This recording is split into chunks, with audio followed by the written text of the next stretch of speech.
Friends, welcome to my channel. ఈరోజు నేను మీకోసం చాలా ఈజీగా దద్దోజనం అనేది చేసి చూపిస్తాను.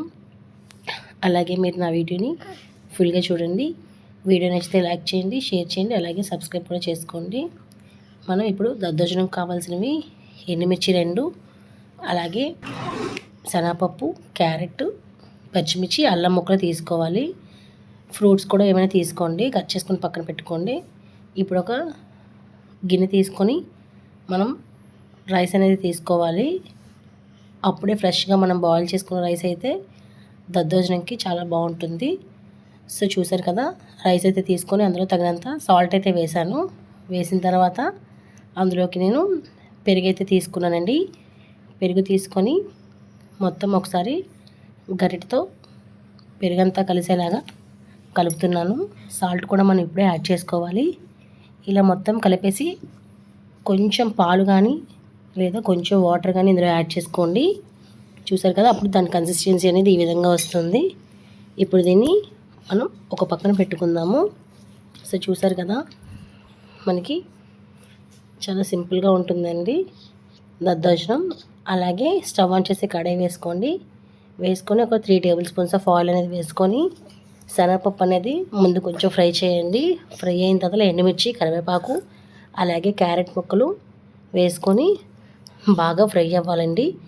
సో చూసారు కదా, అది కొంచెం కలర్ వచ్చే వరకు ఫ్రై అయిన తర్వాత ఇప్పుడు ఇందులోకి నేను మిరియాలు అనేవి వేసుకుంటున్నాను. నేను ఒక ప్యాకెట్ 5 రూపీస్ ఎండు మిరియాలు, అల్లాడిది ఒక ప్యాకెట్ అయితే వేసుకొని ఒకసారి కలుపుతున్నాను. ఈ విధంగా కలిపేసిన తర్వాత కొంచెం మిరియాలు కూడా ఫ్రై అవుతాయి. ఇలా ఫ్రై అయిపోయిన తర్వాత ఇందులోకి మనం ఇందాక బాగా కలిపి పెట్టుకున్నాం కదండి, పెరుగు కూడా బాగా నానుతుంది రైస్లోకి. సాల్ట్ అవన్నీ బాగా పడతాయి కదా రైస్కి, టేస్ట్ అనేది చాలా బాగుంటుంది. ఇప్పుడు ఇది కూడా ఆల్మోస్ట్ ఫ్రై అయిపోతుందండి. పిల్లలకి మనం స్కూల్కి బాక్స్ కట్టినప్పుడు కూడా ఇలాంటి రెసిపీస్ అనేవి చేసుకొని పెట్టుకుంటే మనకి ఎంతో టేస్టీగా పిల్లలు అనే వాళ్ళు తింటారండి. సో అందుకని చెప్పి ఇలా డిఫరెంట్గా ట్రై చేస్తూ ఉంటాం. ఇప్పుడు ఆ రైస్ని నేను వేసేస్తున్నానండి. ఈ విధంగా మీరు ఎంత రైస్ అయితే తీసుకుంటున్నారో అంత రైస్ని ఒకసారి అందులో వేసేసి ఈ విధంగా నేనైతే వేస్తున్నాను కదా. ఆ కన్సిస్టెన్సీ చూసారా, కొంచెం పలచగా కాదు అంటే గట్టిగా కాదు, ఈ విధంగా చేసుకుంటేనే మనకి టేస్ట్ అనేది చాలా బాగుంటుంది. ఇప్పుడు నేను మొత్తం కలిసేలాగా కలిపేస్తున్నానండి. ఒక 5 మినిట్స్ అయితే చాలండి, మనకి ఇది ప్రిపేర్ అయిపోతుంది. ఇంట్లో వెజిటేబుల్స్ వెళ్ళినప్పుడు వీక్లీ ఒక 1 టైం అయినా చేసుకుంటే ఎంతో ఇష్టంగా తినచ్చు. సో చూసారు కదా, ఇదంతా ఒక్కసారి కలిపేసి ఒక 3 మినిట్స్ లో ఫ్లేమ్లో పెట్టి ఉంచేసిన తర్వాత నేను స్టవ్ అయితే ఆఫ్ చేసేస్తున్నాను.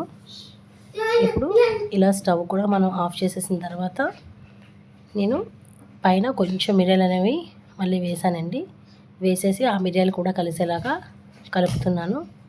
ఫ్రై అయినప్పుడు కాకుండా మనం లాస్ట్లో కూడా మిరియాలు అనేవి వేసుకుంటే టేస్ట్ అనేది ఇంకా చాలా బాగుంటుంది.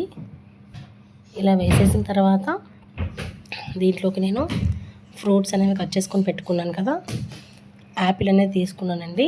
యాపిల్ తీసుకొని హాఫ్ యాపిల్ అయితే సరిపోతుంది మనం తీసుకున్న రైస్కి. తీసుకొని ఈ విధంగా పైన అయితే జల్లేసాను. అలాగే ప్రొమోగ్రెనేట్ కానీ అదే దానిమ్మ అంటారు కదండి, అది కూడా వేసుకుంటే చాలా బాగుంటుంది. అయితే గ్రేప్స్ అయితే వేసుకున్నాను. ఎంత టేస్టీగా వచ్చిందంటే చాలా చాలా బాగా వచ్చిందండి. అలాగే మీరు కూడా ఒకసారి ట్రై చేయండి. వీడియో నచ్చితే లైక్ చేయండి, షేర్ చేయండి, సబ్స్క్రైబ్ కూడా చేసుకోండి.